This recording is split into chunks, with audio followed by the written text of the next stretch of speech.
What is the true story of trilobites? Dear traveler, greetings. Today we plunge into the seas of a forgotten world. From shallow, sunlit lagoons to the dark, restless oceans offshore, trilobites dominated the ancient seas. The first animals to develop complex eyes, tireless explorers of the seabed, they were among the most prosperous creatures Earth has ever known. A lineage that reigned for nearly 270 million years, enduring extinctions and planetary upheavals before disappearing forever. How did these undisputed masters of the oceans come to vanish? But before embarking on a new adventure, don't forget to like the video and subscribe to the channel so you don't miss anything. Thank you, and bon voyage. Imagine a vast ocean covering much of the land about 555 million years ago. The geological and biological world is undergoing profound changes. The continental blocks are converging, while life, still mostly composed of soft-bodied creatures, begins to diversify. We are at the end of the Ediacaran, just before the emergence of the first mineral armors. In these shallow seas, immense microbial mats stretch out, creating a landscape radically different from what we know today. These shallow seas often border carbonate platforms covered with calcium deposits. Under a warm climate reaching up to 30 degrees, they harbor a profusion of microorganisms. At the surface, the photosynthesis of bacteria and microscopic algae enriches the water with oxygen. But in the depths, the lack of mixing maintains an anoxic environment without oxygen. This stratification concentrates life in the upper layers, where light and oxygen meet. In coastal areas, vast muddy deltas appear, born from the erosion of neighboring lands. Rivers deposit fine particles along the shores. This sediment-saturated environment is shaped by currents and tides, sculpting delicate undulations on the seabed. These are sedimentary ripples. Still visible in some ancient rocks, they preserve the trace of water movements and the passage of early crawling organisms on the microbial mats. The microbial mats form a true living plaque on the ocean floor. Composed of bacteria and cyanobacteria, they stack in regular layers to form stromatolites, or in more irregular shapes called thrombolites. Through photosynthesis, they release oxygen and trap suspended particles, consolidating nearby sediments. At low tide, they can dry out and crack before being covered again by the ocean, leaving a lasting imprint in the rock. In these habitats appear the soft-bodied faunas typical of the end of the Ediacaran. Dickinsonia, with its oval body marked by radial segments, intrigues researchers. Some see it as an ancestor of modern animals, although its exact position remains uncertain. There is also Cambrian, a flexible-bodied organism, probably capable of moving across the seabed and showing similarities with modern mollusks. These organisms likely fed on microbial mats or organic particles deposited on the seabed. Their creeping movement left precious imprints in the sediments, revealing their mode of locomotion and their relationship to the environment. Lacking hard parts, they fossilize poorly. Each preserved mark thus becomes a rare witness to the existence of these astonishing communities. Moving away from the coastlines, these soft-bodied faunas become rarer, or at least more difficult to find in sediments. The depths, devoid of oxygen, thwart the settlement of complex organisms. There, life is reduced to specialized bacteria, capable of deriving energy from chemical reactions involving sulfur or other elements. This contrast between an oxygen-rich surface and oxygen-depleted depths likely played a key role in the distribution of species at the end of the Ediacaran. Parallelly, the first mineralized organisms appear, still marginal in the ecosystem. Clodina, for example, constructs a calcareous tube that provides protection and heralds the emergence of future skeletons. Namacalathus, on the other hand, forms small globular structures whose role is still poorly understood. These early stages of mineralization reflect an evolution of oceanic chemistry, marked by a greater availability of calcium carbonate, essential for the formation of shells and armors. With these chemical changes, ecosystems begin to reorganize. Variations in sulfate and nutrients associated with the growing abundance of calcium carbonate prepare the way for the Cambrian revolution, which will erupt a few million years later. Until then, the soft-bodied organisms of shallow waters must contend with the competition of new, partially rigid arrivals. But by the end of the Ediacaran period, these calcified forms remain rare and far from dominant. Paleontologists rely on numerous sedimentary clues to reconstruct this period. For example, cracked microbial surfaces are observed, indicating the temporary drying of mats during low tide or longer exposure to open air. Once covered by new deposits, these fractures are fossilized in the rock and offer a window into the environment of the time. Added to this are fine crawling imprints, evidence of an already active fauna, exploring the seabed in search of food or shelter. These clues allow researchers to reconstruct a vivid picture of the late Ediacaran, marked by a diversity of coastal and shallow environments. Microbial mats dominate there, serving both as food and support for other organisms. Dickinsonia and Kimberella take advantage of these surfaces to move, feed, or protect themselves. Further offshore, the lack of oxygen limits larger organisms, but leaves room for unicellular ones adapted to these extreme conditions. The geochemical study of rocks reveals the evolution of oceanic composition. A strong concentration of sulfate suggests an intensification of oxidation processes in certain basins. Concurrently, the growing abundance of calcium carbonate, combined with nutrient variations, creates an environment favorable to mineral precipitation. By the end of the Ediacaran, this phenomenon is only in its infancy, illustrated by the calcified tubes of Cludina and Namacalathus. Yet, despite these beginnings, the end of the Ediacaran is still dominated by soft forms and relatively peaceful ecosystems. Specialized predators are almost absent, leaving microbial mats and communities at the center. Competition for space or food remains low, while mineral defenses are only just beginning. This pivotal period already sets the stage for the upheavals that will mark Earth's history. We are on the cusp of a new era, just after the Ediacaran. The lands, long dominated by microbial life and soft-bodied organisms, see the emergence of the first mineralized beings. This stage, known as the Fortunian, spans from 541 to 529 million years ago. During this time, the world is radically transformed, revealing an unprecedented array of species equipped with a variety of small shells. In this new environment, small shelly fossils appear. This group encompasses various calcified or phosphatized remnants, such as Hyolothelus or the Tomotiids, still the subject of debate among specialists. Although fragmentary, these vestiges mark an evolutionary turning point. The ability to produce hard envelopes, even modest ones, already offered protection against predators and environmental conditions. Hyolothelus, for example, produces elongated tubes whose composition favored their fossilization. These structures likely served as protective shelters fixed to the sea floor. The Tomotiids, meanwhile, develop small phosphatic shells, rich in calcium phosphate, a hard mineral that leaves excellent traces. Some creatures, like Halkieria and Microdictyon, are called problematic elements due to their uncertain classification. Sometimes only scales or plates of obscure function are found. Halkieria is believed to have had an elongated body covered with small dorsal plates, while Microdictyon had lattice-like structures. In the Fortunian, these forms reflect an intense phase of evolutionary experimentation. Alongside these small shelly fossils appear the first animal reefs, notably on the Australian and Siberian platforms. They are built by archaeocyaths, an ancient group of sponges that filter water for food.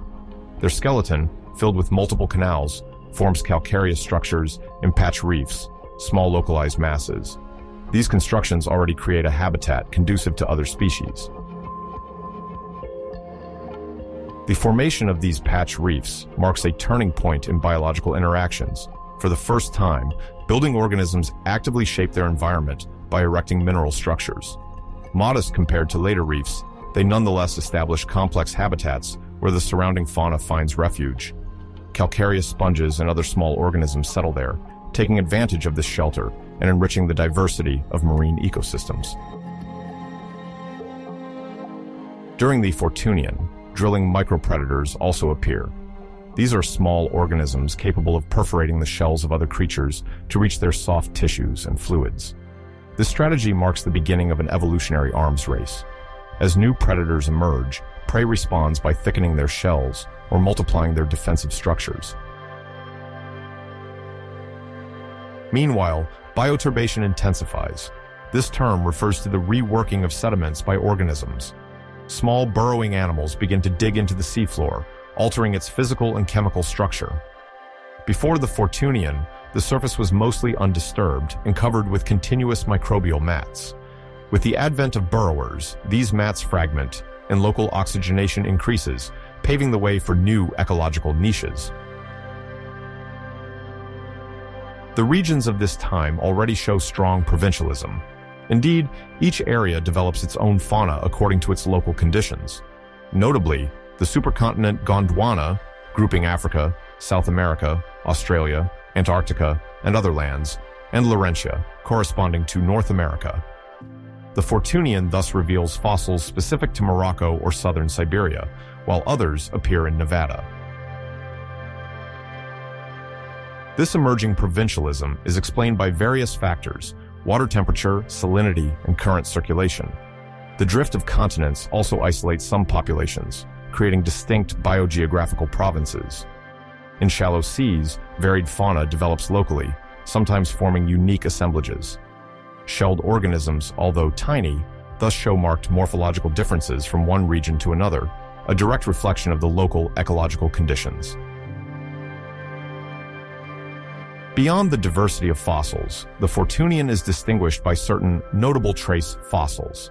The most famous is Treptichnus pedum, now used as the official marker for the start of the Cambrian. A trace fossil corresponds not to the animal's body, but to the marks of its activity. Treptichnus pedum forms a network of burrows in the sediments. Its presence, so characteristic, serves to mark the transition between the Ediacaran and the Cambrian. The choice of Treptichnus pedum as a reference is due to its relatively universal presence in the sediments of this time. Scientists seek a clear and global marker to set the boundary between two great eras. Thus, when this trace is found in a layer, it is known that the transition from the Ediacaran to the Cambrian is crossed. Treptichnus pedum thus becomes the unmistakable signature of this major transition. From a paleo-ecological perspective, the Fortunian reveals the complexity of trophic networks. Shelled invertebrates, although tiny, become a resource for new predators. In parallel, the multiplication of prey and carrion shows that ecosystems are becoming more structured. The intensification of different interactions testifies to an environment in full effervescence, already laying the foundations for the great Cambrian diversity. Overall, the Fortunian reveals a marine world in full swing, where mineral armor becomes a key survival factor. Tubes of Hyalothellus, phosphatic shells of Tomatiids, or plates of Halkieria and Microdictyon illustrate these first hardened bodies. Archaeocyaths, for their part, build nascent reefs that already serve as shelters for other species. But above all, the intensification of bioturbation and the appearance of micropredators launched the first great evolutionary escalation. Between 529 and 514 million years ago, life experienced a decisive burst of diversity. This was the first major phase of the Cambrian explosion. It was then that Trilobites appeared, a group of marine arthropods that would leave a lasting mark on paleontology. We are in the second part of the Cambrian Series 2, a pivotal period in the history of life. Imagine shallow seas, with a climate hotter than our own, with coastal waters around 20 to 25 degrees C. In this setting, life explodes, and trilobites assume multiple ecological roles. To understand their origin, we must examine two major founding groups, the Redlichida and the Olenellina. The former include emblematic forms such as Redlichia and Aoredlichia. This group brings together primitive trilobites, recognizable by their broad cephalon, a long thorax often exceeding 20 segments, and a tiny pygidium.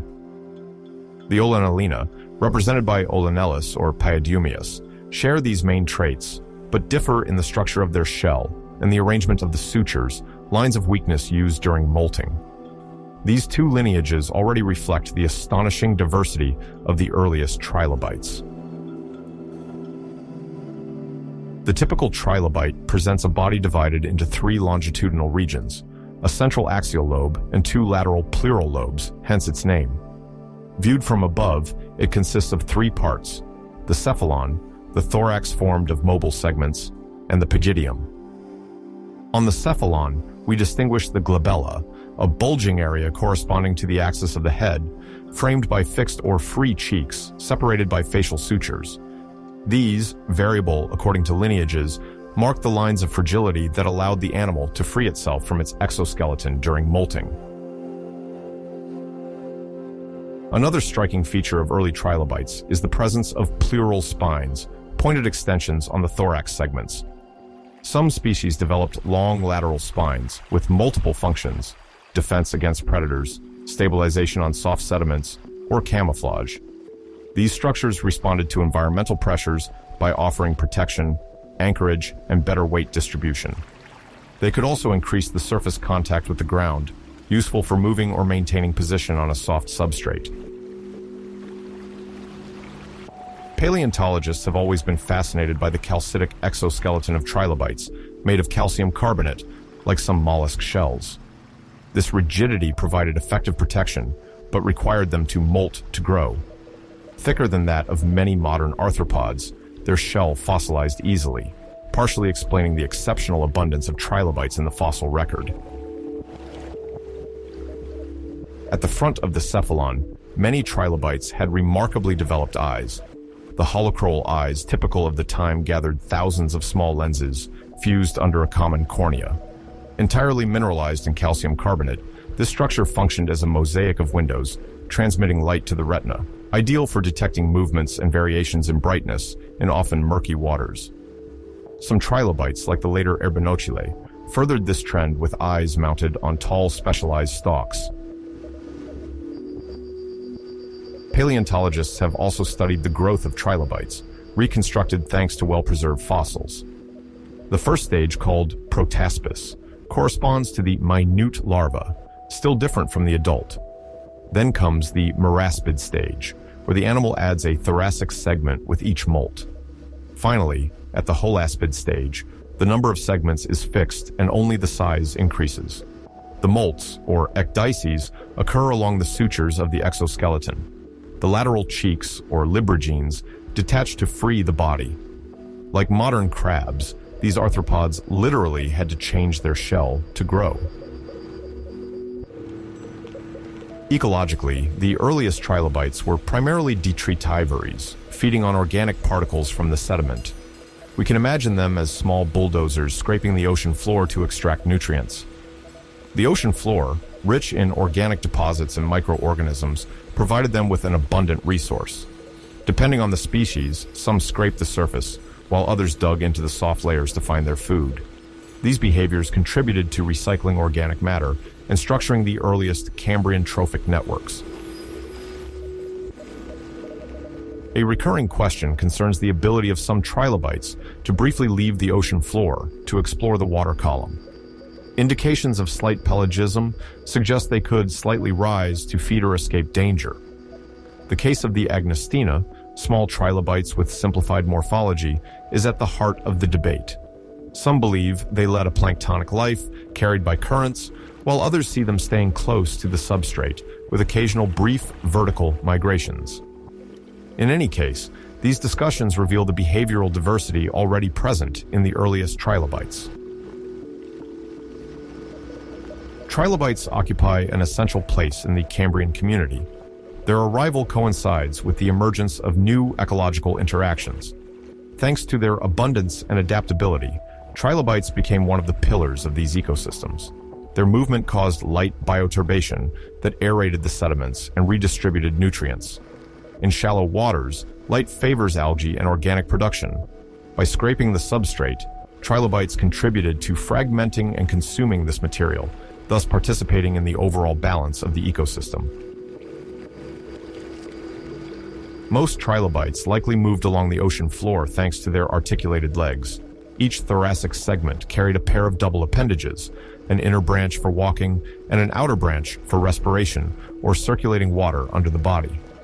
This organization offered them stability and, in some, a slight swimming ability just above the substrate, but they should mostly be imagined as slow wanderers, foraging the ground in a world where competition was becoming increasingly fierce.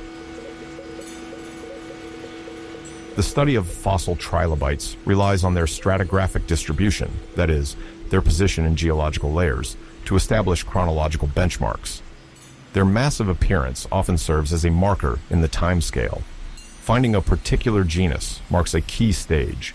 These hard exoskeleton animals now leave traces all over the planet. They spread from shallow plateaus to more distant seas. Despite variable conditions depending on the basins, the group quickly experienced evolutionary success. We are between 518 and 510 million years before our era, in the midst of the second Cambrian explosion. Curious creatures then emerge, disrupting marine balances. Shallow seas, still covered with microscopic algae and microbial mats, see the appearance of animals bearing unprecedented anatomical innovations. The first trophic networks structure themselves, blending competition, predation, and cooperation, paving the way for great future evolutions. Radiodonts occupy a central place in this expansion. Close to arthropods, they stand out with elongated bodies without a complete carapace and a circular mouth bristling with plates, reminiscent of a pineapple. Genera like Anomalocaris, Herdia, or Petoia also possessed powerful frontal appendages armed with spines to capture their prey. Formidable hunters, they exerted strong selective pressure, prompting other organisms to develop defenses and thereby stimulating the evolution of the entire surrounding fauna. Lobopodians form another fascinating group of the Cambrian. These creatures resemble small worms with tubular legs ending in claws. Hallucigenia stands out with its long dorsal spines, Microdiction with its plates surrounding the eyes, and Onychodiction with its elongated body equipped with claws. Their soft bodies make them vulnerable, but these armors and spines offer them a defensive advantage. Together, they testify to the evolutionary inventiveness of the time, where each species explores a different anatomical strategy. Among non-trilobite arthropods, several unique silhouettes stand out. Morella has an enlarged head, with lateral projections reminiscent of a chitinous veil. Leoncholia displays long, whip-like anterior appendages and an elongated abdomen. Naraoya is distinguished by a flexible dorsal carapace that flattens it, while Waptia is protected by a carapace, partially covering its body. Each experiments with a different anatomy, illustrating the variety of evolutionary pathways of the Cambrian and contributing to the growing richness of the deep-sea floor. Echinoderms also bring their innovations. Cetenocystids had grooves lined with cilia for movement or feeding, while eocrinoids already hinted at the five-rayed symmetry of future sea urchins and starfish. Their calcareous skeleton offered protection and a point of anchorage on the substrate. The range of organizational plans was still in full experimentation, with each lineage seeking the optimal configuration. Among echinoderms, these trials lay the foundations of their current morphology.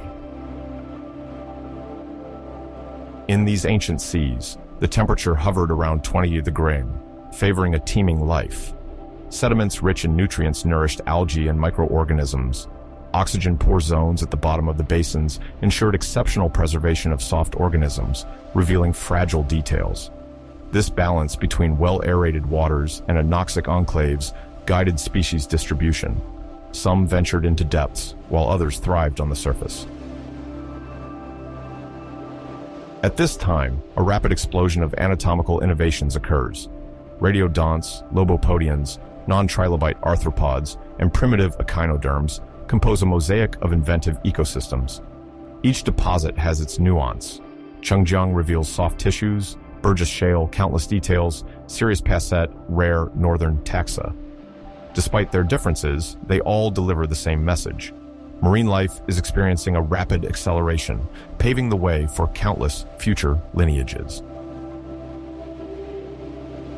It is at this time that the first trophic networks are drawn. Radiodonts dominate as predators, hunting a variety of prey. Lobopodians graze on microbial mats, or filter particles in suspension. Non-trilobite arthropods explore different lifestyles, some scouring the ground to capture small prey. Primitive echinoderms filter water or cling to gather what drifts by. These interactions give rise to a structured ecosystem where each species must find its niche to survive. Faced with predators, many organisms develop defenses, spines, calcareous plates, or reinforced coverings. This genuine arms race stimulates the emergence of more robust exoskeletons, offering protection without sacrificing mobility. Each improvement of a hunter leads to a response from the prey, and vice versa. This constant duel shapes morphological diversity, leading to a multitude of evolutionary solutions, from armor to camouflage strategies. This period acts as a natural laboratory where evolution accelerates due to multiple interactions. Exceptional deposits allow tracing the history of major traits, segmentation, elaborate organs, or social behaviors.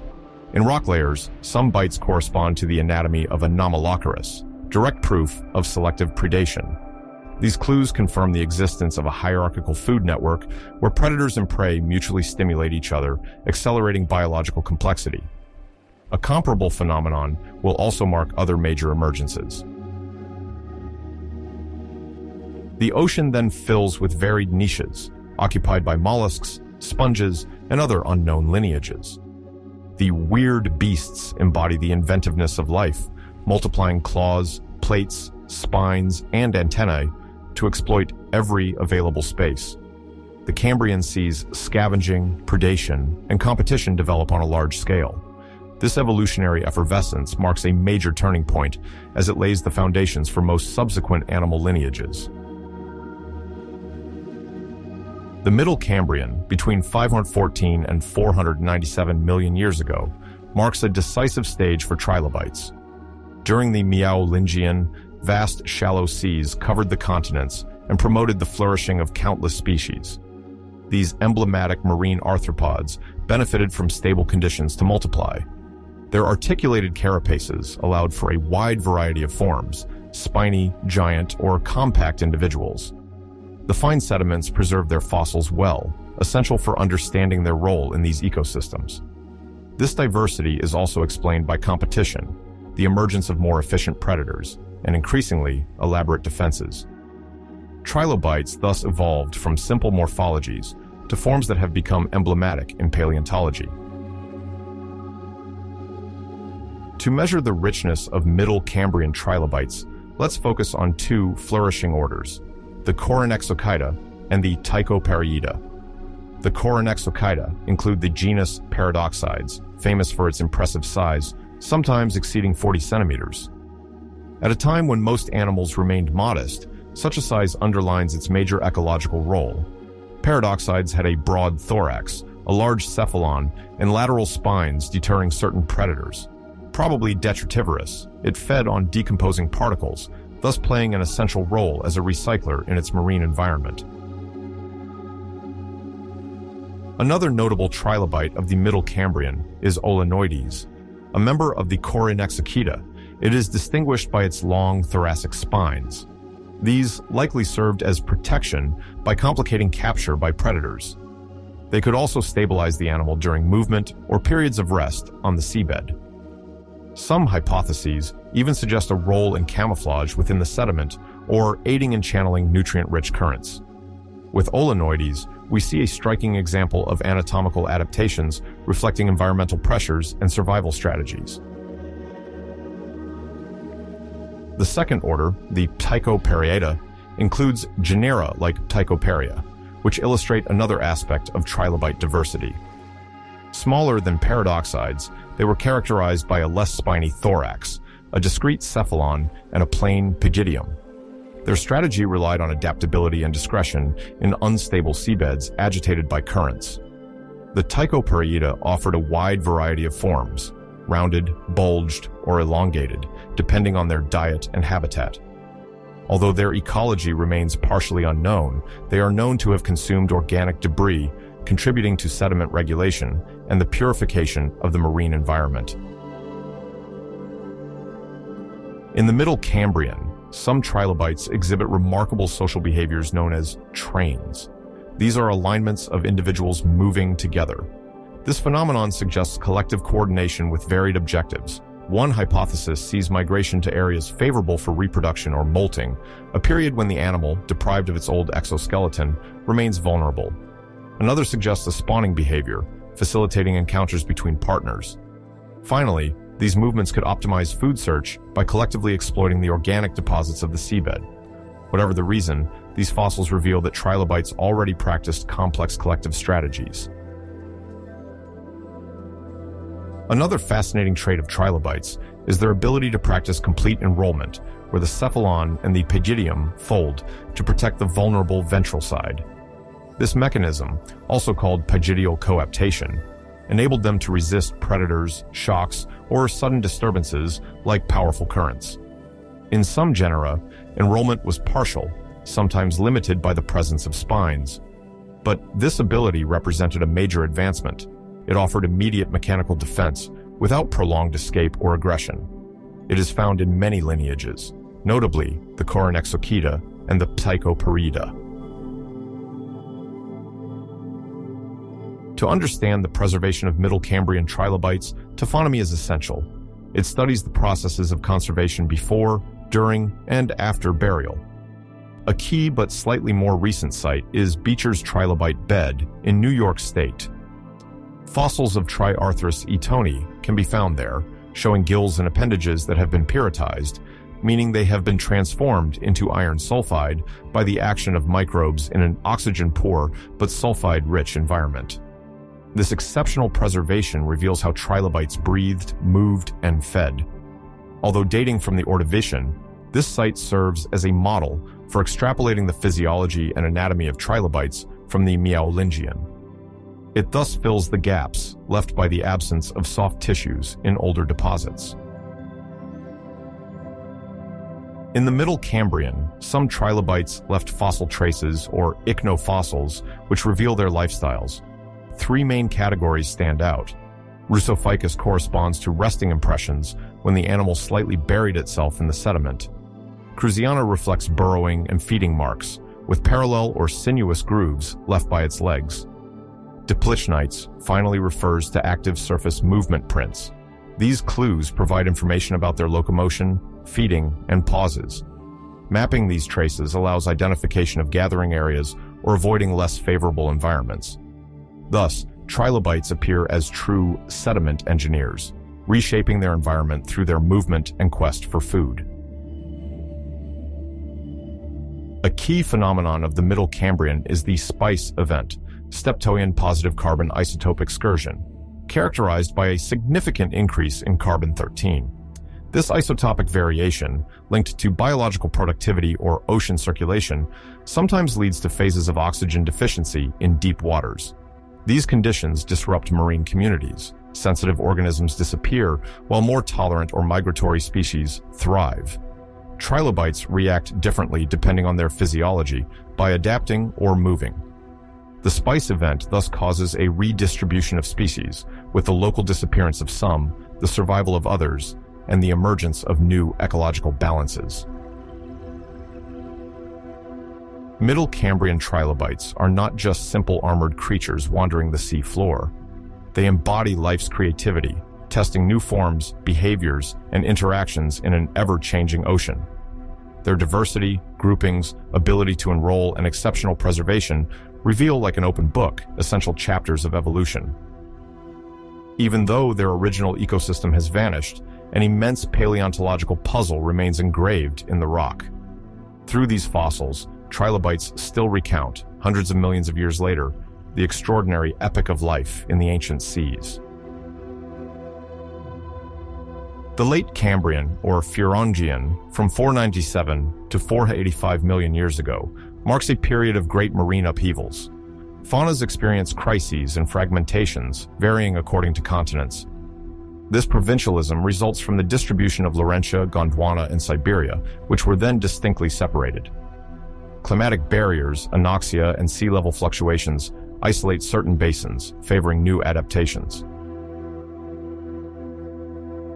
Among the prominent groups are the Agnostina, such as Agnostis and Tychagnostis. These small trilobites with short bodies were widely dispersed, likely due to a planktonic larval stage or a high tolerance to environmental variations. The Dictyonini still coexist locally with paradoxidids, once more widespread, but these gradually give way to Ulanids, better adapted to unstable environments. The latter are recognized by their modifications to the cephalic ridge and abdominal segments, which provide a selective advantage in oxygen-poor environments. During regional crises, anoxia invades previously oxygenated waters or accompanies rapid sea level changes. Deprived of oxygen, many organisms disappear. Redlichides and Olanellines, witnesses of an early Cambrian, decline and yield their niches. But some trilobites, capable of enrolling or developing spines, resist better. Their success reflects the growing importance of predation and the need for defensive adaptations in an increasingly unstable environment. An outstanding example is Hedinaspis, a trilobite equipped with cephalic and pygidial spines. These structures, stemming from its hardened exoskeleton, likely served to deter predators and facilitate coiling. This tactical retreat protected the soft parts by bringing the head closer to the abdomen. It illustrates the intensification of prey-predator relationships in the Furongian. It also demonstrates the necessity for these animals to strengthen their defenses in unstable environments, subject to strong variations in oxygen and temperature. Climatic and geological changes fragment the distribution of marine life. In certain oceanic corridors, species migrate between continents, while others remain blocked by barriers such as cold currents, salinity, or submarine relief. Each continental block thus develops its own fauna, Laurentia in equatorial or subtropical zones, Gondwana facing south, and Siberia more isolated. This geographical fragmentation stimulates local diversification, as each species must adapt to a distinct environment. In the Furongian, the sediments of Gondwana show alternations of marine transgressions and regressions. These changes modify the oxygenation of basins. During retreats, certain environments become anoxic and cause localized extinctions. Trilobites like Agnostis and Tychagnostis then disappear locally. They make way for other lineages better adapted, capable of withstanding unstable conditions or moving more effectively. The rapid renewal of faunas reflects the ecological instability of the Furongian. Some trilobites thrive by adapting to anoxia and thermal changes, while others collapse. The causes of this oxygen deficit include water stagnation, accumulation of organic matter, and climatic variations. Unable to cope, the redlichides and olanellids disappear, replaced by more opportunistic families, better equipped to survive. Faced with new predators, trilobites develop cephalic and pygidial spines. These structures make the body bulkier, hinder capture, and can inflict injuries. They would also offer better stability by anchoring in the sediment. Hedinaspis stands out with its frontal spines capable of countering a direct attack, while other genera adopt lateral spines. Coupled with coiling, these defenses provide a crucial advantage during periods of high predation. In this context, coiling appears as a rapid response to threats. The trilobite folds the head and pygidium, protecting its vulnerable segments and reducing exposed surfaces. This strategy allows it to resist occasional attacks or environmental shocks. It is part of the evolution of the Furongian, marked by increased competition for food and niches. Species unable to adapt to this pressure sometimes disappear in just a few thousand years. The separation of Laurentia, Gondwana, and Siberia is accompanied by contrasting climates. In some regions, surface waters hover around 10 degrees, while in tropical areas, they reach nearly 20 degrees. Fossils reflect these differences. Some trilobites lived in warm deposits, others preferred cooler, more nutritious waters. These climatic barriers create closed ecosystems, limiting migrations and strengthening provincialism. Within each region, competition and predator pressure accelerate adaptation. In marginal areas, decreases in sea level are often accompanied by increased anoxia.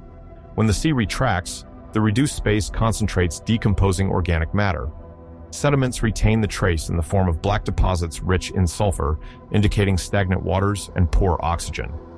When the sea rises, new species recolonize the area, outlining a cycle of collapse and rebirth of biodiversity.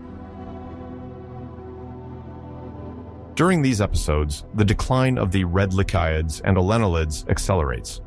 Less adapted to oxygen variations, they lack the necessary innovations to survive. Conversely, olenids thrive in these hostile environments, illustrating the logic of natural selection.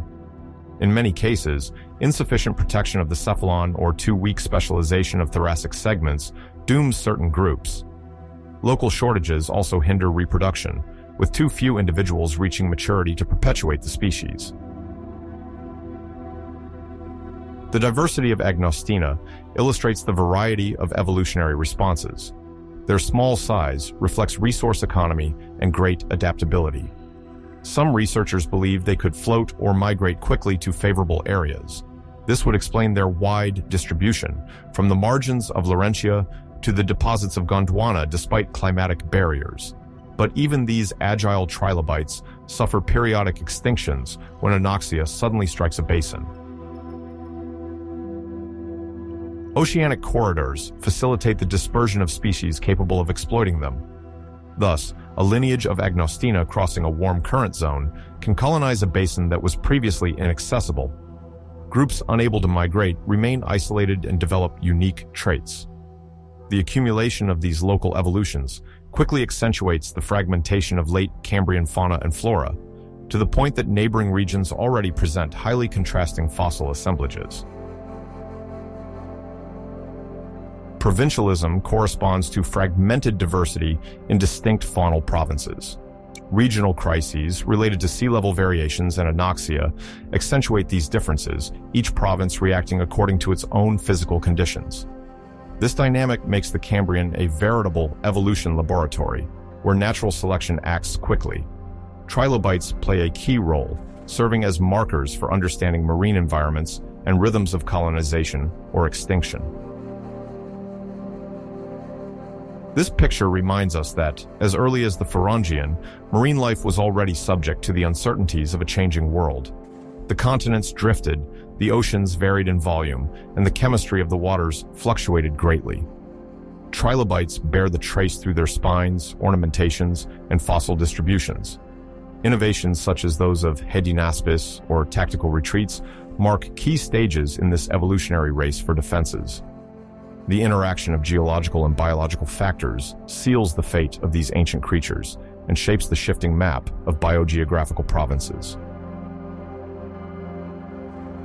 Thus, provincialism and the early crises of the late Cambrian paved the way for the Ordovician. The surviving populations develop better defenses and colonize new habitats, while unadapted lineages disappear, freeing niches soon occupied by other clades. Paleontologists see in this the seed of the Great Ordovician biodiversification. The late Cambrian thus appears as a key moment to understand marine evolution, where local crises and defensive innovations have shaped the ecological foundations of the Ordovician. The Great Ordovician biodiversification spans from 485 to 443 million years before our era.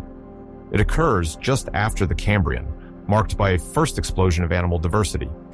But in the Ordovician, life reaches a new level.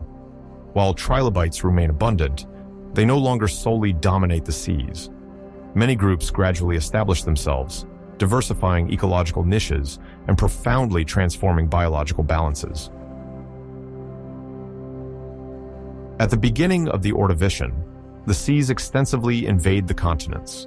They form vast, shallow plateaus, bordered by deeper basins. The climate is temperate but unstable, with sea level variations constantly altering coastal areas. Global temperatures oscillate between 20 and 30 degrees, unevenly distributed according to geography and currents. In these shallow and bright waters, life explodes. Primitive corals, algae, and a multitude of invertebrates form dynamic ecosystems. During the Ordovician, biodiversity enriches with the arrival of new groups that gradually replace some of the Cambrian dominants. The Trilobites, with a calcareous exoskeleton, remain numerous, especially in sandy, muddy bottoms where they move to feed. But alongside them impose articulated brachiopods, such as Orthida and Strophomonida.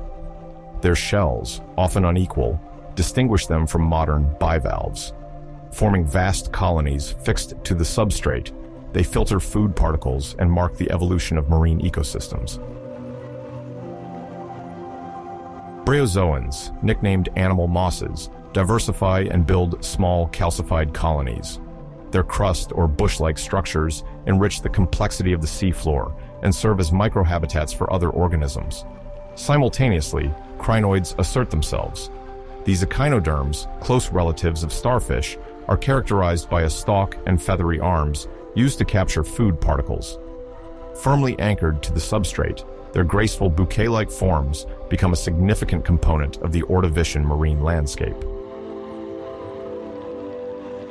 Among the major players in Ordovician trophic networks are the orthocone nautiloids. These cephalopods, distant ancestors of squids and octopuses, bear a long, straight, conical shell that gives them their name. Their size ranges from a few centimeters to over a meter. Effective predators, they glided above the seabed using jet propulsion. Armed with tentacles and a powerful beak, they hunted invertebrates, including some trilobites, which drove their prey to develop new defensive strategies. Already subjected to predators in the Cambrian, trilobites saw this pressure intensify with the rise of orthocones, stimulating more discreet and protective lifestyles. Despite the emergence of competitors, trilobites remain varied and dominant. They are distributed into notable orders: Asaphida, Phacopida, Licida, and Odontoplurida. Asaphida includes Isotylus maximus, which can reach 20 centimeters, almost the length of a forearm, present in Laurentia. Phacopida, such as Calamine or Phacops, possess schizochroal eyes with separated lenses, significantly improving vision. Licida with Licus are distinguished by an expanded and spine-adorned thorax. Finally, Odontoplurida, like Dicranurus, sport long, curved spines giving a nearly fantastical appearance. Anatomically, Ordovician trilobites reveal a growing refinement of their features. Their eyes, of the holochroal type, composed of numerous tiny, closely packed lenses, or schizochroal in certain families, show impressive complexity. Perfectly aligned calcitic prisms offered an ideal vision for well-lit waters, useful for hunting and predator avoidance. Their exoskeleton could be granular, covered in tubercles, or equipped with defensive spines. These likely served against nautiloids and other hunters, and perhaps also in recognition or display between individuals, although this remains difficult to prove.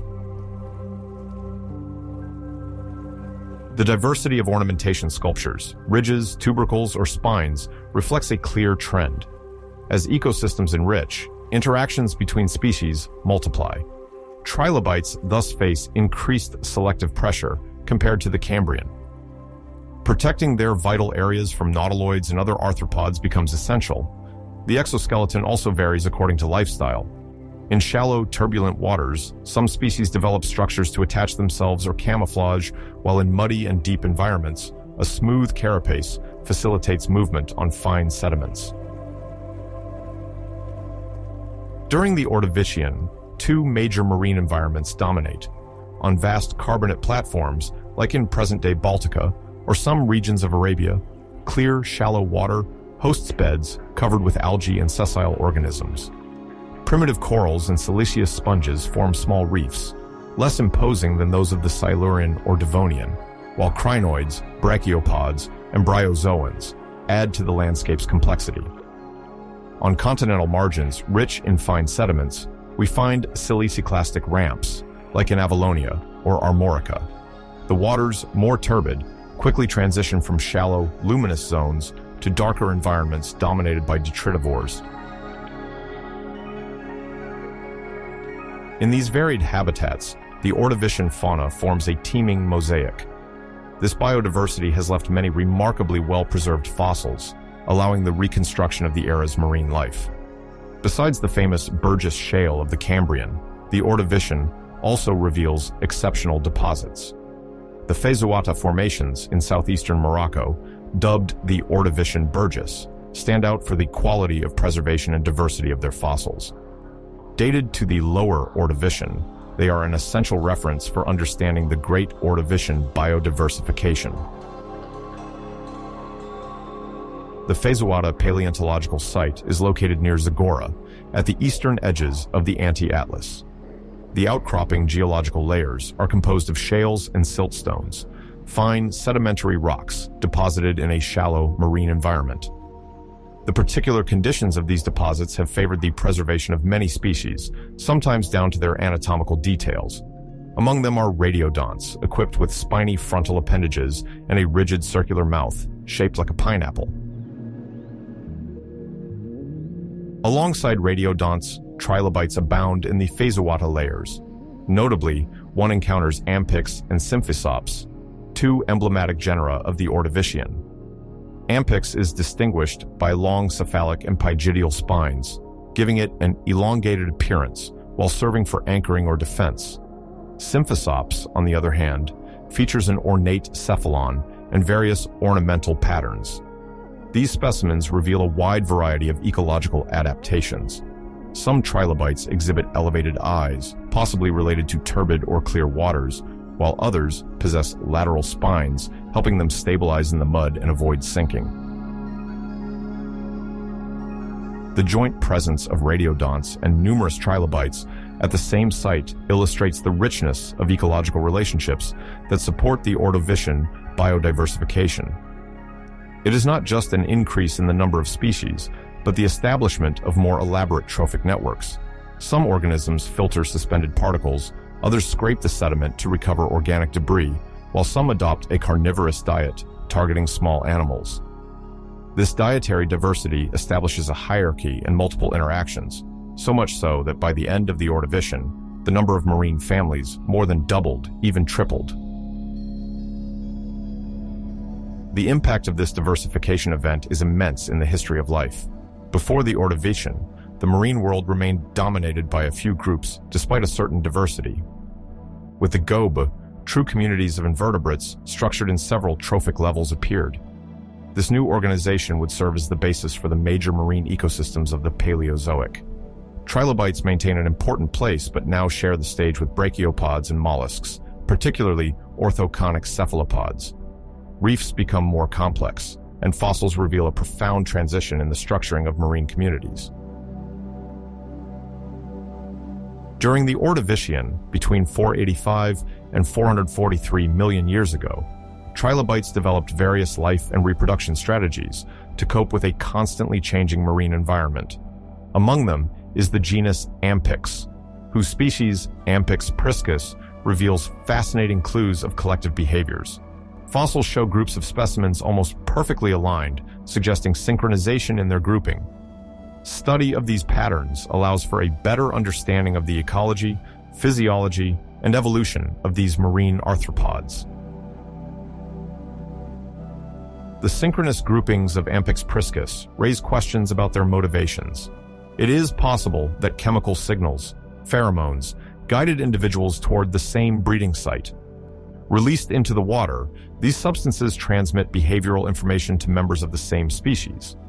In the Ordovician environment, marked by powerful and changing marine currents, they would have played a crucial role in synchronizing encounters and increasing the trilobites' chances of reproduction. The alignments of trilobites could also be explained by the action of marine currents. In an underwater relief formed by bands of soft sediments, natural depressions would have channeled their movements. In search of protected and well-oxygenated spaces, individuals would have converged toward certain areas. Associated with chemical signals, this dynamic would have produced the file-like organization observed in the fossils. Once gathered, trilobites could engage in various reproductive rituals, such as the synchronized release of gametes, thereby optimizing their chances of fertilization. To understand the reproduction of trilobites, one must first examine their ontogeny, which is the succession of stages from egg to adult. In several Ordovician clades, a particular larval stage is distinguished, the protaspid, characterized by a single carapace enveloping the growing body. During this phase, many individuals lead a planktonic life, drifting in the water column carried by currents. This seasonal dispersion favored the widespread distribution of certain populations, contributing to genetic mixing and the maintenance of species. After the planktonic stage, young trilobites initiated a series of successive molts.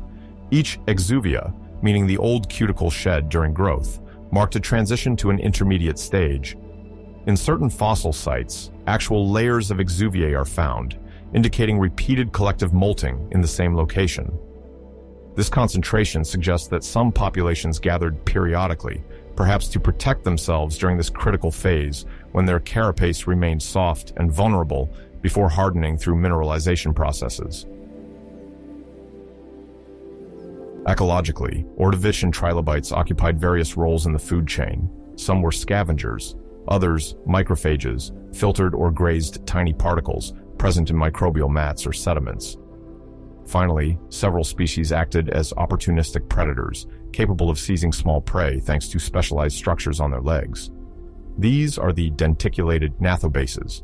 Located at the base of the limbs, they crushed or lacerated food before ingestion. In a context of strong competition, trilobites had several means of defense. The most common strategy was the enrollment of the body, allowing thoracic and cephalic segments to close into a protective ball. In some groups, like the odontoplurids, this posture was reinforced by long marginal spines, making protection even more effective against predators. Other species developed large occipital crests at the back of their heads, or spiny pygidia, protecting the posterior part. Enrollment played a key role at different moments in the life of the trilobite, especially during molts when the cuticle was still fragile. By curling into a ball, the animal limited the exposed surface and protected its vital organs. Some species even locked their thoracic segments using mechanical devices, making unraveling almost impossible for a predator. This ability illustrates an effective natural selection, offering trilobites a better chance of escaping sudden attacks on the seabed. Besides their internal defenses, trilobites could host parasitic or simply commensal organisms. Parasitism corresponds to an organism benefiting at the expense of its host, often to its detriment. Conversely, epibiosis describes the settlement of living beings on the carapace or cuticle of a trilobite, without directly harming it. Annelid tubes have been found attached to fossil remains, suggesting a tolerated coexistence, sometimes even beneficial to both parties. In the case of epibiosis, colonization by sessile organisms like bryozoans could offer additional camouflage, blending the trilobite more into the surrounding benthic mat. Conversely, these epibionts weighed down the carapace or increased resistance to currents, limiting mobility. These hydrodynamic costs mattered in a marine environment where competition for food and oxygen remained intense. These associations, sometimes called mutualistic, likely varied according to local conditions and the specific needs of each species. On a broader Ordovician scale, the study of trilobites reveals remarkable adaptability. The alignments of Ampyx priscus, their planktonic larval stages, and micromolts show that they combined collective and individual reproductive tactics. This flexibility allowed them to weather major environmental fluctuations, like changes in sea level or water chemistry. Thanks to these adaptations, trilobites maintained a central role in the marine ecosystems of the time. Despite their success, Ordovician trilobites were still subject to strong selective pressures. Their robust carapaces, ability to roll up, or collective behaviors, such as synchronous aggregations, were evolutionary responses to predators and environmental constraints. However, the planktonic stages also exposed the larvae to new predation risks from pelagic organisms or variations in nutrient supply. Each adaptation thus involved a delicate compromise between energy cost and survival benefit. Paleontological observations show that trilobites exhibited a great variety of sizes, directly influencing their lifestyle and reproduction. The smaller species seem to mature faster, with shorter cycles and limited spawning. In contrast, the larger ones invested more energy into their offspring and resisted predators better. This contrast highlights how adaptive diversification of trilobites, even within the same geological period, was a dynamic and creative phenomenon. Towards the end of the Ordovician, about 445 million years ago, Earth went through one of the greatest biological crises in its history. The oceans were teeming with life, dominated by trilobites, brachiopods, and other shallow sea species. It was in this context that the decisive event of the glacio-eustatic extinction erupted. Known as the Hernantian extinction, it is the last stage of the Ordovician. This crisis, marked by abrupt climatic and environmental upheavals, decimated many marine species and reshaped oceanic life. To grasp its magnitude, one must examine the mechanisms that triggered it. Before the extinction, the layout of continents and seas was drastically different from today.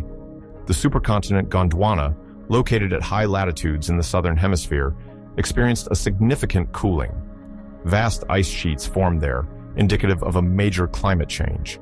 This glaciation lowered air and ocean temperatures, and immense glaciers invaded certain regions. The cooling caused a eustatic fall. Sea levels dropped because much of the water was trapped as ice. As a result, new lands emerged, while coastal marine habitats, essential to organisms living in shallow zones, sharply diminished. At the heart of this crisis, the depth and chemical quality of the water played a crucial role in species survival. The planet experienced a rebound anoxia, a severe deficit of dissolved oxygen, worsened by the melting glaciers and rising seas. After the glaciation, the warming triggered a marine transgression. Flooded coastal plains welcomed new forms of life, but oxygen was scarce in closed basins. These rapid variations in temperature, salinity, and oxygen led to the disappearance of many species unable to adapt. Trilobites bore a heavy toll from these upheavals. Two lineages were particularly affected, the asophids and the odontoplurids. The former, with their oval and smooth bodies, lived on the seabed and depended on ecosystems sensitive to oxygen deficiency and sea level changes. The latter, recognized by their defensive spines, lacked the flexibility to migrate when the environment changed abruptly. The eustatic drop dried up some coastal habitats, and then the rising waters established anoxic conditions. Unable to find refuge, many of these trilobites vanished.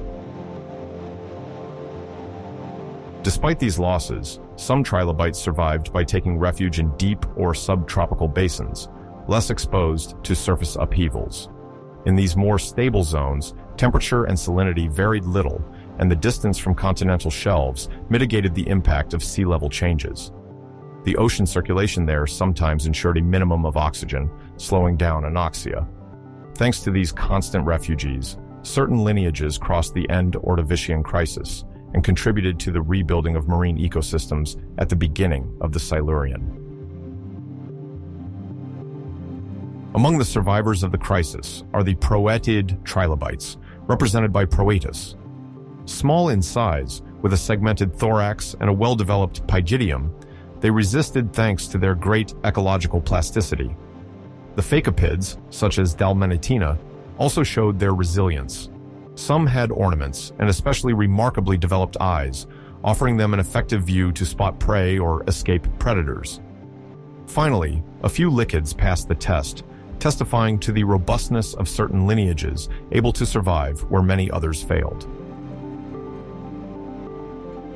The reorganization of marine communities after the crisis was rapid and profound. During the glaciation, many coastal habitats had disappeared. Then, with the rising seas, new areas opened up for colonization.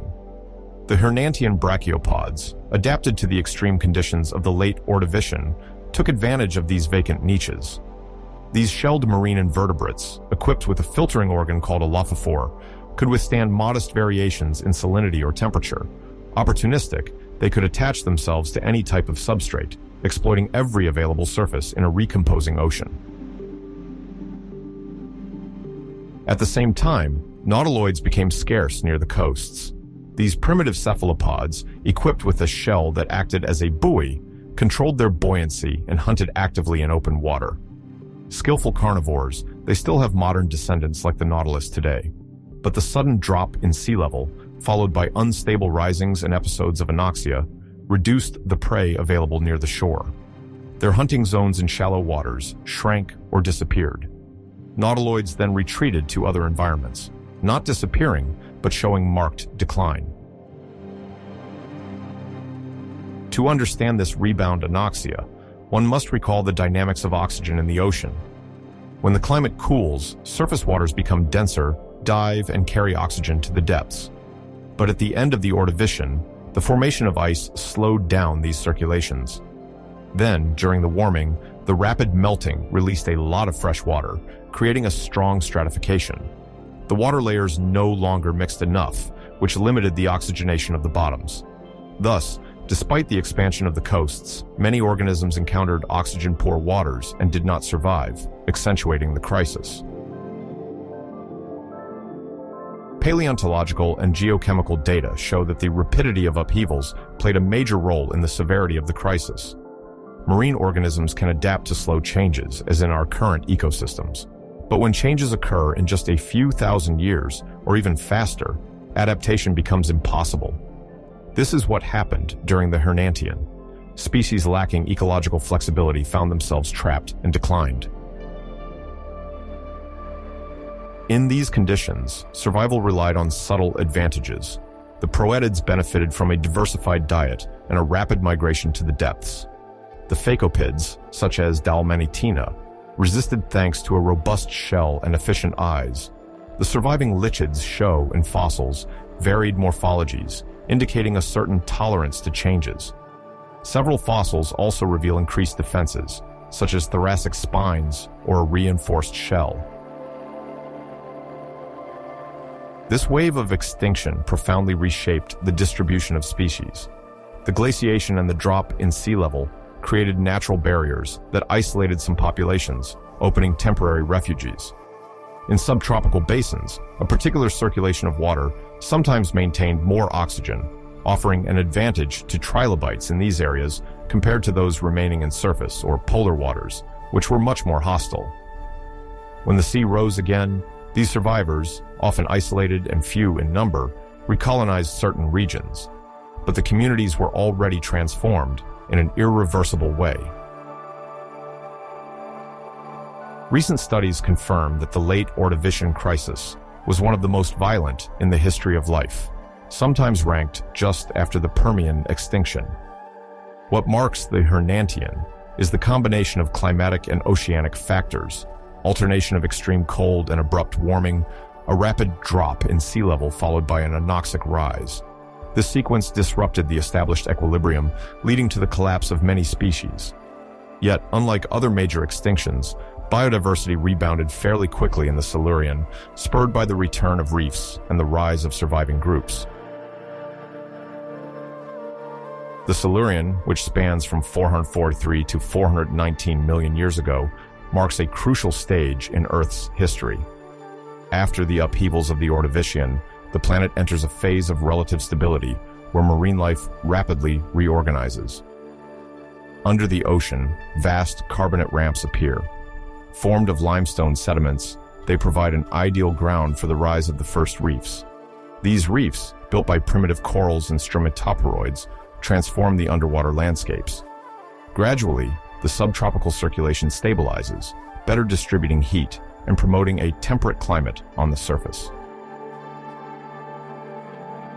The temperature of the Silurian seas is more moderate than before, even though fluctuations persist. On the carbonate ramps, teeming life flourishes, nourished by nutrients brought by currents. The corals, still primitive, build structures that serve as shelters and nurseries for many invertebrates. Alongside them, stromatoporoids settle durably. Acting as a natural cement, they consolidate the reefs and create a protective habitat.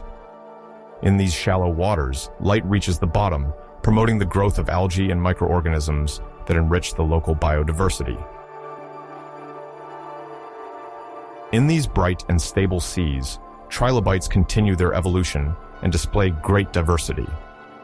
Calimene, a phacopid, presents a rounded, protected head and schizochroal eyes composed of isolated lenses, giving it a fine vision. Dalmanites is distinguished by its prominent eyes and a pygidium adorned with defensive spines, reflecting predation pressures. Encronurus, on the other hand, shows marked grooves on the thorax and an enlarged pygidium.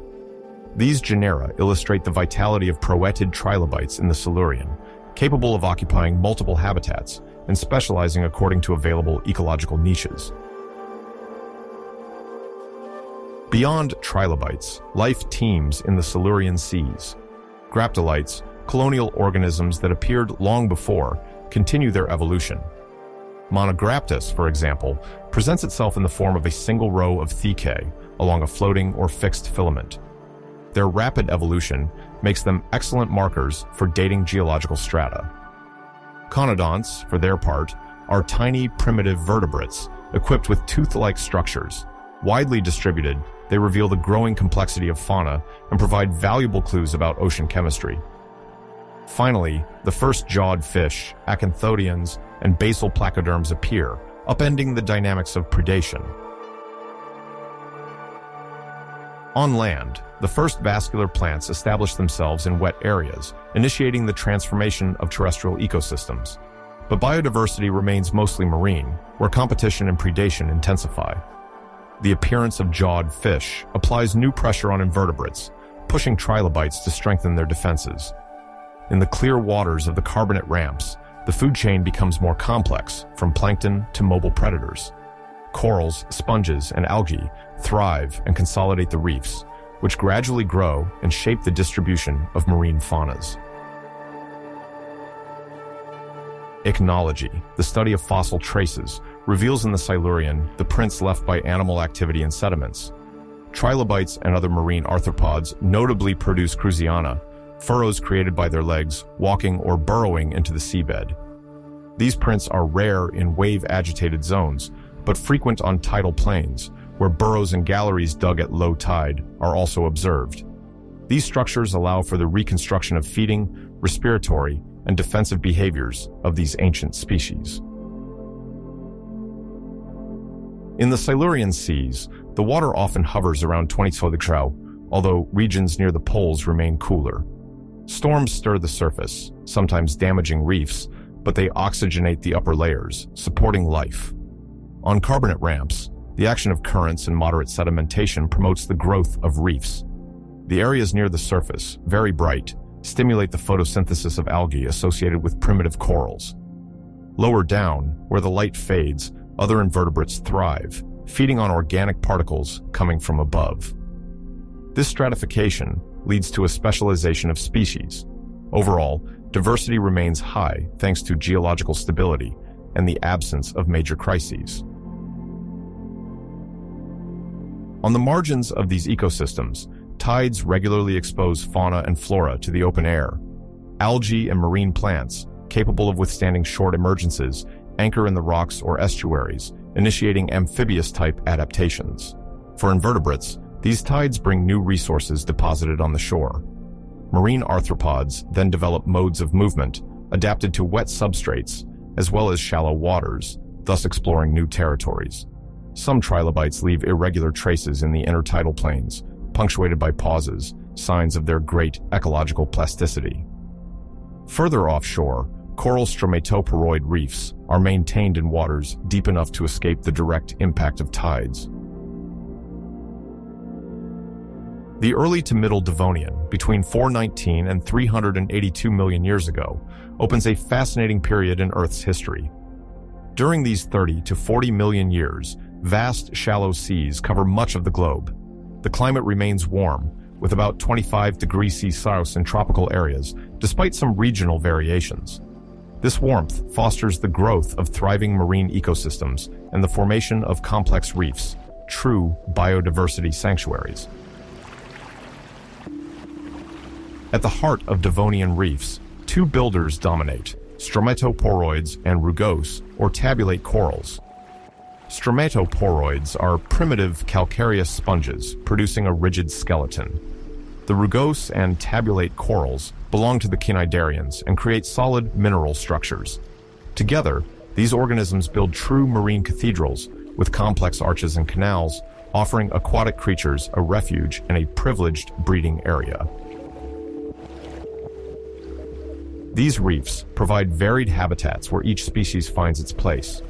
The surface zone, very sunny and agitated by the waves, is rich in oxygen. Calcareous algae and robust corals thrive here. In calmer niches live suspension feeders, animals filtering the water to extract their food. The often massive stromatoporoids form undulating platforms that serve as a foundation for other organisms, like small brachiopods or certain arthropods seeking anchorage. In the protected reef lagoons, the temperature remains generally stable, around 20 to 28 degrees depending on coastal inputs. Nutrients from decaying algae fertilize highly dynamic communities. Each group occupies its niche. Algae capture solar energy, invertebrates filter the water, and predators structure the food chain. But behind this idyllic scene, new pressures gradually appear, altering ecological balances and guiding the evolution of species. During the Devonian, new predators appear in the seas. Among them are placoderms, armored fish with large bony plates covering the head and thorax. Some reach several meters and have jaws lined with sharp plates. The most famous, Dunkleosteus, will emerge in the Fortunian. This giant, with a massive skull, will become one of the most feared super predators of its time. Capable of crushing the toughest shells, placoderms exert strong pressure on their prey, pushing other species to strengthen their defenses or flee to safer environments. At this stage of evolution, no marine turtles exist yet. These reptiles will only appear much later. However, the Devonian seas are home to eurypterids, also known as sea scorpions. These predatory arthropods, sometimes over a meter long, have a segmented body, strong pincers, and a tail equipped with a stinger or swimming appendage. In coastal areas, they patrol between corals and stromatoporoids, hunting their prey and intensifying the competition for survival in the reefs. In calm lagoons protected by reefs, fossil traces of collective molting are found in facopod trilobites. During these gatherings, dozens of individuals come together in the same place to molt simultaneously. Researchers see this either as a defense against predators through the strength of numbers or as a reproductive strategy synchronizing their development. The fossil heaps of exoskeletons found suggest that these scenes could have been spectacular. The Devonian also witnesses the rise of the proweted trilobites. Smaller and more modest than the facopods with their massive shells, they rely on discretion and flexibility. Their ecological plasticity allows them to occupy both shallow waters and darker zones. Generalists, they tolerate changing environments and know how to take advantage of soft sediments to bury themselves and escape predators. Opportunists, they often benefit from environmental fluctuations or the strong pressure in the reefs. Yet, despite the global rise in biodiversity, certain trilobite lineages decline locally. The lichidids and odontopleurids, often armed with lateral or dorsal spines, become rarer in several basins. The causes remain difficult to ascertain.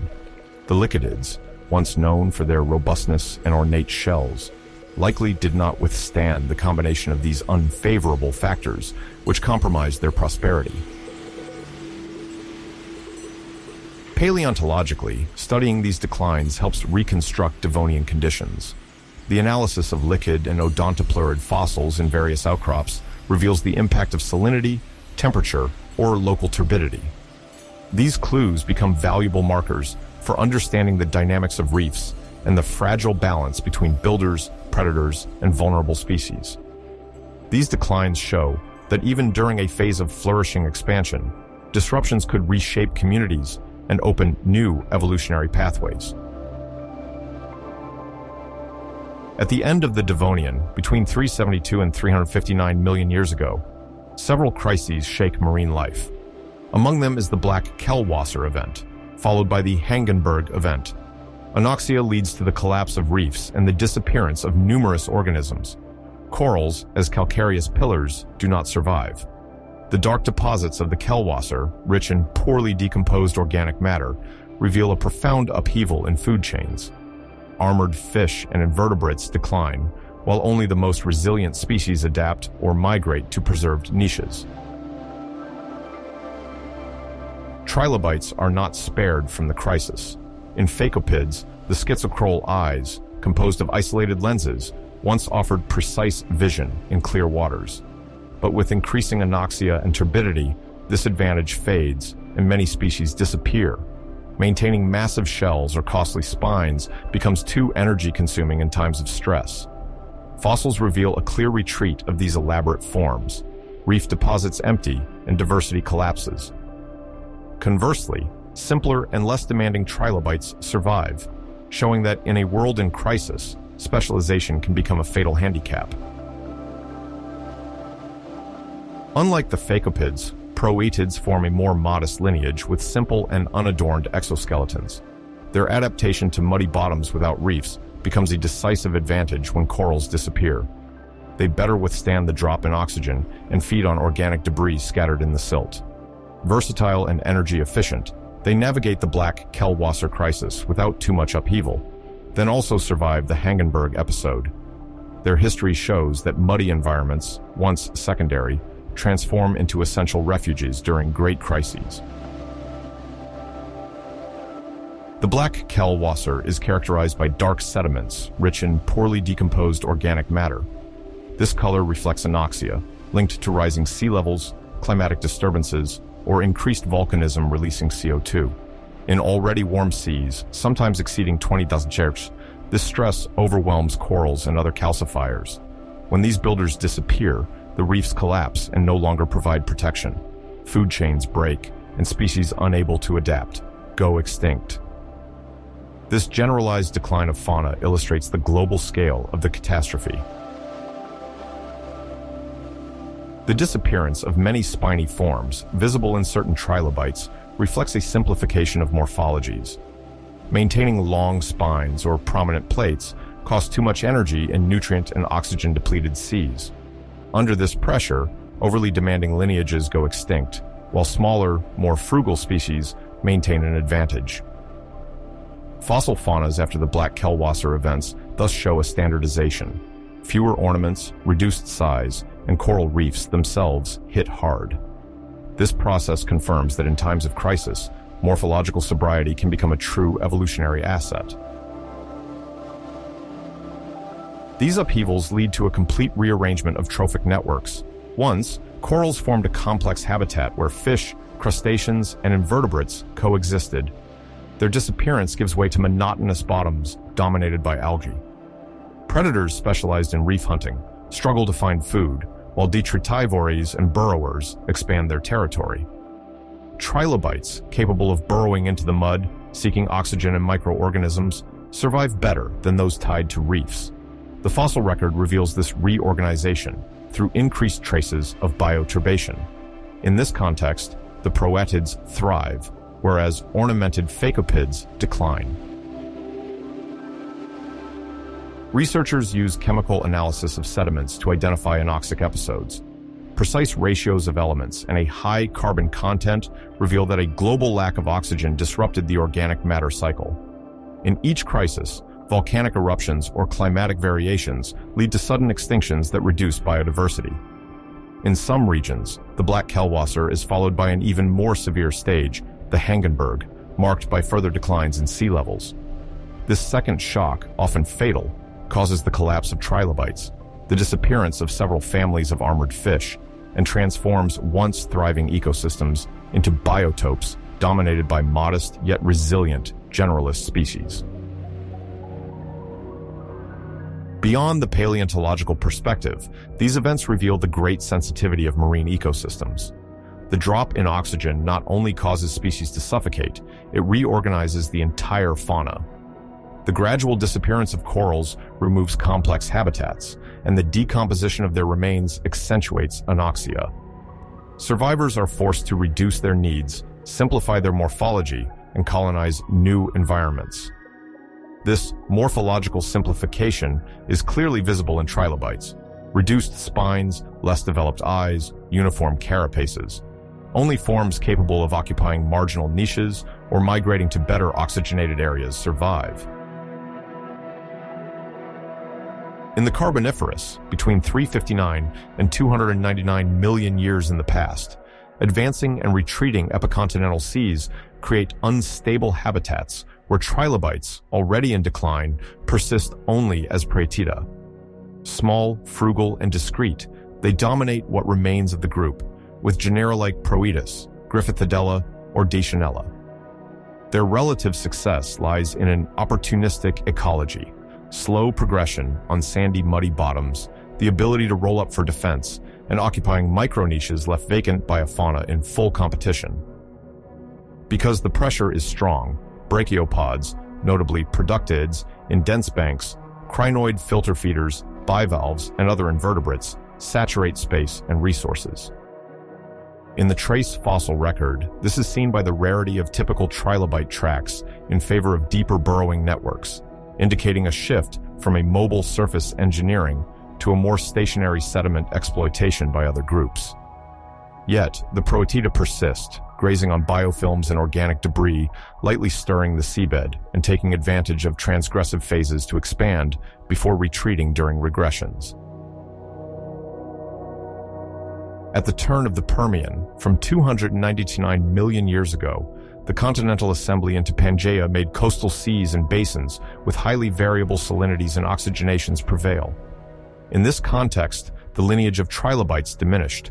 Their morphology reflects economy, scarcely ornamented exoskeletons, modestly spiny pygidia, moderately bulging glabella, and efficient yet simple holochroal eyes, sufficient for life near the dimly lit seabed. Opposing them, competition and predation sharpen, the rise of opportunistic bivalves and gastropods, robust echinoderms, including grinding sea urchins, faster and gyrophagous bony and cartilaginous fishes, as well as predatory nautiloids. Several handicaps seal the precariousness of the Proetida: no deep burrowing to escape hypoxia and extreme salinities, no durophagous apparatus, nor major trophic innovation, mostly detritivorous microphage diet. Rapid fluctuations in sea level, temperature, and oxygen, along with the rise of better-armed adversaries, fragment their populations and reduce their viable ranges. At the end of the Permian, around 252 million years ago, Earth underwent the greatest extinction in its history. This episode marked the massive disappearance of countless marine and terrestrial species. The continents were then united into a single supercontinent, surrounded by the Panthalassa Ocean. Coastal waters were warm, while the interior of the lands experienced extreme climates. The seas harbored a teeming biodiversity. In tropical areas, massive reefs structured the ecosystems. But this prosperity was abruptly interrupted by a series of catastrophes, culminating in the Great Permian Extinction. To grasp its severity, one must return to the geological and climatic causes that precipitated the collapse of life on Earth. The first triggering factor was the appearance of vast volcanic flows in Siberia, known as the Siberian Traps. These lava plateaus, formed by successive eruptions, cover thousands of square kilometers and constitute what is called a large igneous province. Their activity released enormous amounts of gases, notably carbon dioxide and sulfur compounds, rapidly disrupting the atmosphere and oceans. The accumulation of these gases caused a powerful greenhouse effect. Already high temperatures rose by several more degrees, leading to increased evaporation, a drop in dissolved oxygen, and a global climate disruption. To this warming is added the acidification of the oceans, another key factor of the crisis. The excess of dissolved carbon dioxide lowered the water's pH, weakening organisms whose shells depend on calcium carbonate. When acidity increases, this carbonate dissolves, endangering corals and filtering invertebrates. Meanwhile, the warming promoted the loss of dissolved oxygen, rendering vast marine areas uninhabitable. Sediments record this through deposits rich in poorly decomposed organic matter, indicating the collapse of food chains. The conjunction of these factors caused the collapse of reef-building organisms. Increasing acidification and anoxia struck corals and other calcifying fauna with full force. The reefs disintegrated, depriving countless species of their habitat and leading to a cascade of extinctions. Geological records show a sharp decline in reef biodiversity and the scarcity of carbonate deposits. This is described as the collapse of carbonates, a symbol of a crisis that disrupted the chemical and biological stability of the oceans and paved the way for a new world. At the heart of this upheaval, trilobites met a tragic fate. Declining for a long time, they had only one surviving order by the end of the Permian, the Proetida. These retained the general organization of their ancestors. Various families had still managed to adapt to changing conditions, but the Permian crisis was fatal. With a scarcity of prey, increased acidification, and widespread anoxia, they could not endure. The extinction of the Proetida sealed the definitive disappearance of trilobites, erasing from Earth one of the most emblematic branches of the marine world.